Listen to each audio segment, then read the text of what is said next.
Welcome to the Slop Temple. We pray this video helps. You're starting by selecting the object that will hold the link.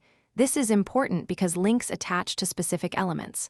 Once selected, press Ctrl+K or use Insert Link to open the dialog. This saves time and keeps focus. In the dialog, you'll see fields for address, place in this document, and email. Make sure you're editing the specific target you intend, a slide, a web address, or a file, so the link behaves predictably when clicked during the presentation. Now you define what the link does and why it matters. Choose existing file or web page for external content. Place in this document to jump to a slide or email address to open a new message. Once you pick the type, enter the exact URL including HTTP or HTTPS, or click a slide in the list to target it. You can also change the display text so labels read clearly, and add a screen tip to explain the link purpose when viewers hover over it. Finish by clicking OK to save the link and immediately test it in slideshow mode.